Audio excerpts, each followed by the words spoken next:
The Galactic Council had always viewed humanity as a quaint, primitive species.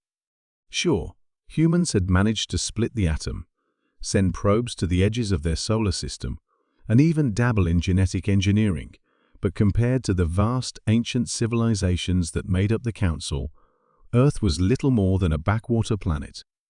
Humans were clever, but they were also reckless, divided, and most importantly, young.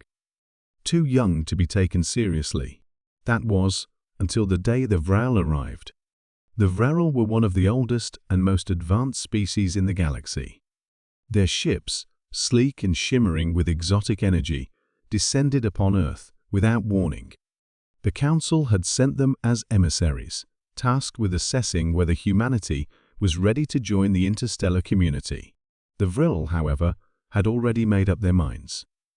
They saw Earth's polluted cities, its warring nations, and its fragile ecosystems, and they scoffed. "Primitive," declared High Scholar Krilvan, the leader of the Vril delegation, during a global broadcast. "Your species shows promise, but you are centuries away from true enlightenment. You squabble over resources, poison your own world, and waste your potential.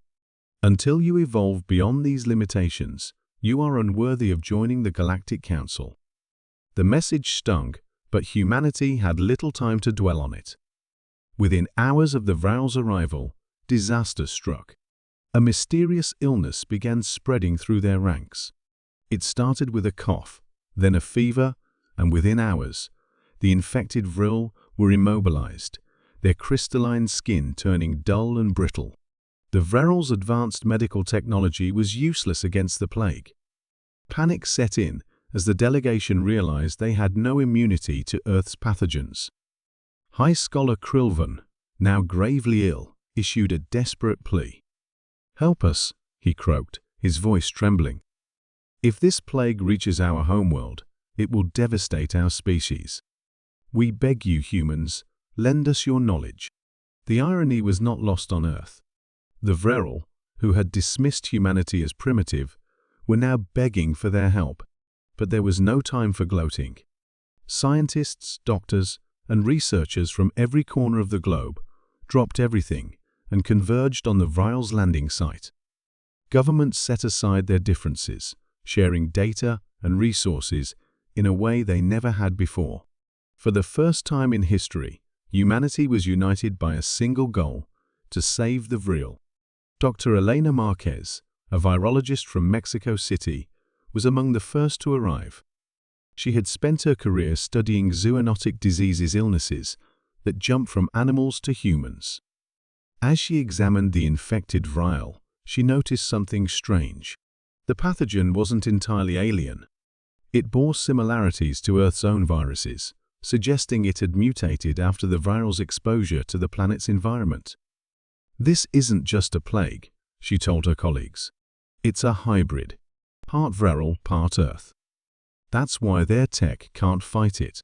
They've never encountered anything like this before." Working around the clock, the team sequenced the pathogen's genome and identified its weaknesses. Meanwhile, engineers and programmers developed a nanobot delivery system to administer the cure.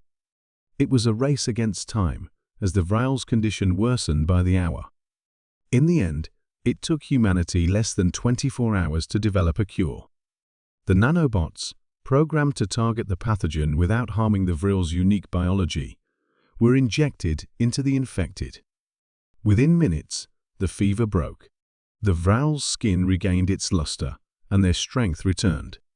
High Scholar Krilvan, once on the brink of death, stood tall and addressed the humans who had saved him.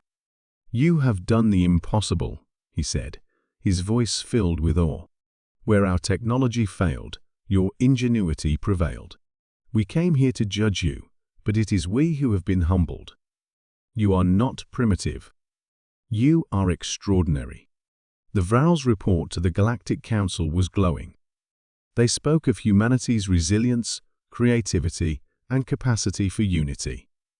Within weeks, Earth was granted provisional membership in the Council, with full membership to follow pending further evaluation. But for humanity, The real victory wasn't the recognition, it was the knowledge that, when faced with a challenge, they could rise above their differences and achieve the impossible. As the Vrel prepared to depart, High Scholar Krilvan turned to Dr. Marquez. "Tell me," he said, "how did you do it? How did you solve a problem that even we, with all our advancements, could not?" She smiled. "We're used to fighting things we don't fully understand. It's kind of our specialty." The Vrel nodded, a newfound respect in his eyes. "Perhaps," he said, "the galaxy has much to learn from you after all." And with that, the Vrel left, their ships disappearing into the stars. Behind them, they left a planet that was no longer seen as primitive, but as a beacon of hope, a reminder that even the youngest species can achieve greatness when they work together.